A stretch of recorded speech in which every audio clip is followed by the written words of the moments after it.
ये जो मिडिल शब्द है ना जिंदगी में, ये मिडिल शब्द बहुत कठिन है। वो चाहे फिर ट्रेन की मिडिल बर्थ हो या फ्लाइट की मिडिल सीट हो, ये मिडिल शब्द बहुत कठिन होता है। इसलिए जो मिडिल के बच्चे हैं ना, ये सबसे ज़्यादा डेलिकेट हैं, सबसे ज़्यादा इम्पॉर्टेंट है।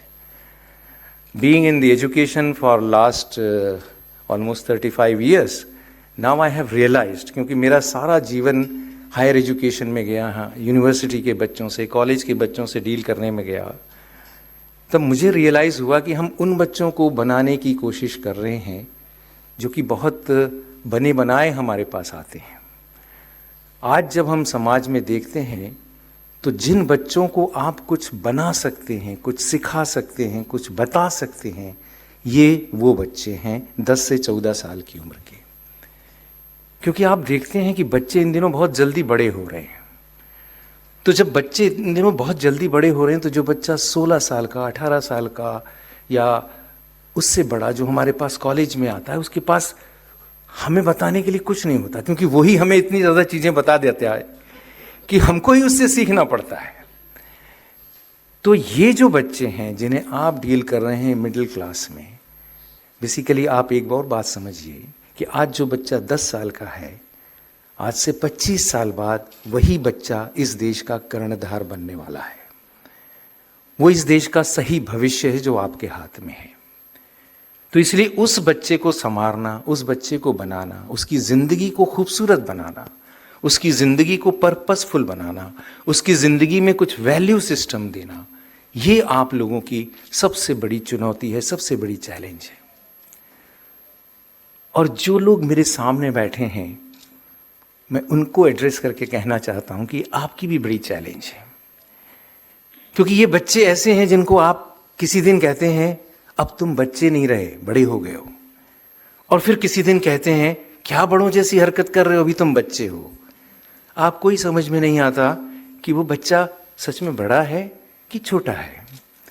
आपके घर की बिटिया होगी तो बिटिया के अंदर अलग तरह के फिजिकल चेंजेस होते रहते हैं, जिससे वो निगोशिएट कर रही होती है अपने अंदर, और एज ए पेरेंट आपको भी उनको देखना होता है।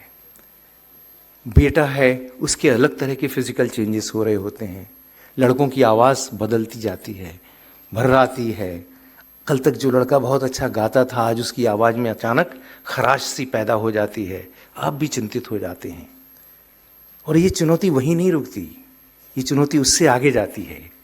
क्योंकि जब बच्चे इस फेज से गुजर रहे होते हैं, आप लोग भी उसी फेज से गुजर रहे होते हैं। आप में से ज़्यादातर पेरेंट्स अपने मिडिल मैनेजमेंट कैडर में होते हैं। आपका भी मिडिल चल रहा होता है। आपको भी समझ में नहीं आता कि हम अभी यंग हैं कि हम अभी बुढ़ा गए हैं।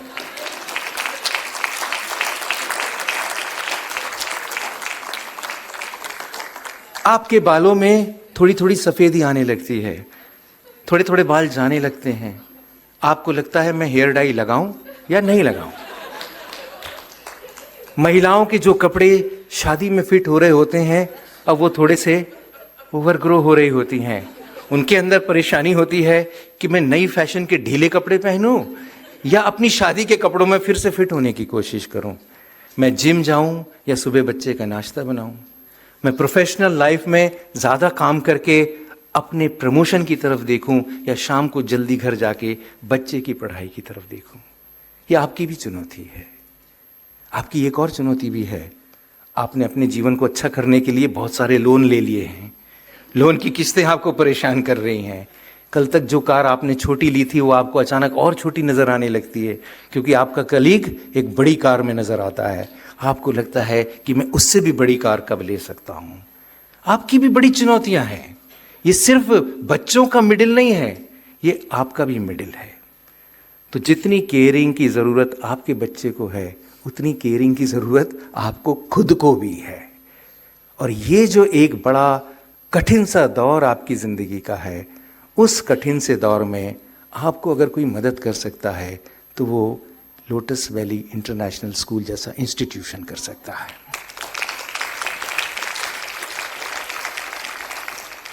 तो आज मैं दरअसल नौरस देखने नहीं आया था, क्योंकि ये नौरस मैंने ज़िंदगी में कई बार देखा है। अभी 2 महीना पहले किसी एक और स्कूल के एनुअल फंक्शन में भी ऐसा कैसा पूरा ही देखा है। ऐसा कैसा है मतलब ऐसा नहीं, कुछ और इनोवेशन के साथ देखा है।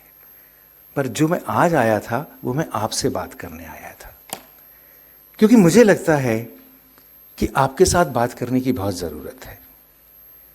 क्योंकि जिस जिंदगी के महत्वपूर्ण मोड़ पर आप खड़े हैं, उस महत्वपूर्ण मोड़ पर आपको सच में हमारे जैसे थोड़े से बुजुर्ग हो गए लोगों के साथ की ज़रूरत है, जो आपसे 2-4 साल 10 साल बड़े ही हैं, जिंदगी के थपेड़े खा के सीखे हैं, सफल हुए ऐसा नहीं कहते, थपेड़े खा के कुछ सीखे हैं।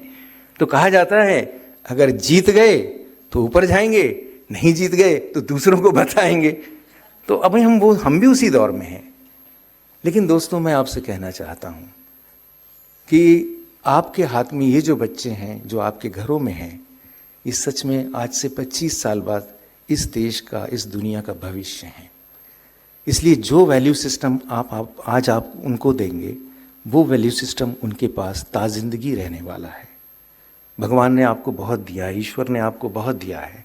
आपके बच्चे के मुंह से एक शब्द निकलेगा, आप उसके लिए दुनिया की सबसे अच्छी चीज़ ला देंगे।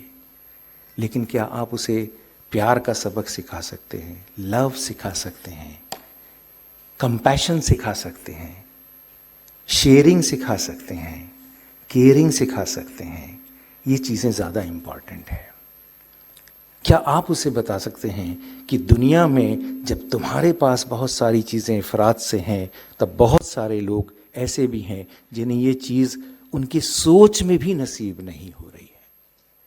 क्या आप उन्हें ये बता सकते हैं कि आज जब तुम्हारे पास सारे सुविधा सिर्फ एक चुटकी बजाते ही आ जाते हैं, वहाँ तुम्हारी ही उम्र के बच्चे अपने माँ बाप का हाथ बटाने के लिए सुबह 6 बजे से मजदूरी करने जाते हैं?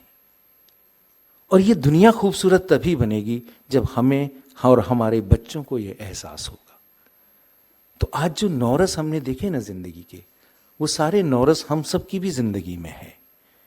किसी की जिंदगी में कम है, किसी की जिंदगी में ज़्यादा है। ये भी है कि ये नौरस हमारे पास हमारी जिंदगी में इसी ऑर्डर में नहीं आए हैं जिस ऑर्डर में स्टेज में दिखाए गए हैं। किसी की ज़िंदगी में भय का रस पहले आ जाता है, हास्य का रस बाद में आता है। किसी की ज़िंदगी में हास्य का रस पहले आ जाता है, भय का रस बाद में आ जाता है। भगवान न करे किसी की ज़िंदगी में रौद्र रस स्थायी भाव से रह जाए। हो सकता है पति पत्नी के बीच में वो रौद्र रस हमेशा कायम रहता हो, लेकिन भगवान करे कहीं न कहीं हास्य रस भी हो। तो आप लोग अपनी जिम्मेदारी समझिए। मैं जानता हूँ आपके पास बहुत चैलेंजेस हैं, आपकी प्रोफेशनल लाइफ में चैलेंजेस हैं। आपको अपनी नौकरी में प्रमोशन चाहिए, करियर में एडवांसमेंट चाहिए, बिजनेस में प्रोग्रेस चाहिए, आपको बहुत सारी चीज़ें चाहिए। आपको अपने लिए समय चाहिए। इतनी सारी चीज़ें हो रही हैं, बहुत सारी नई बातें जो आपका बच्चा देखता है, वो भी शायद आप पहली बार देख रहे होते हैं। तो आपको लगता है कि why can't I try this, I should try this. कई बार आप बच्चों से कंपटीशन भी करते हैं कि पहले मुझे तो करने दो, मैंने ही नहीं किया, तुमको कैसे दे दूं। ऐसी भी बातें होती हैं। लेकिन इन सब चीज़ों के ऊपर सबसे बड़ी चीज़ है, वो है आपकी अपनी सोशल रिस्पॉन्सिबिलिटी, नेशनल रिस्पॉन्सिबिलिटी। तो दोस्तों, मैं आपको सिर्फ इस रिस्पॉन्सिबिलिटी का एहसास दिलाने यहाँ आया था। मुझे लगता है शायद मैंने ज़्यादा समय ले लिया, पर आप मुझे मेरी इस गलती के लिए माफ़ करेंगे। बहुत बहुत धन्यवाद।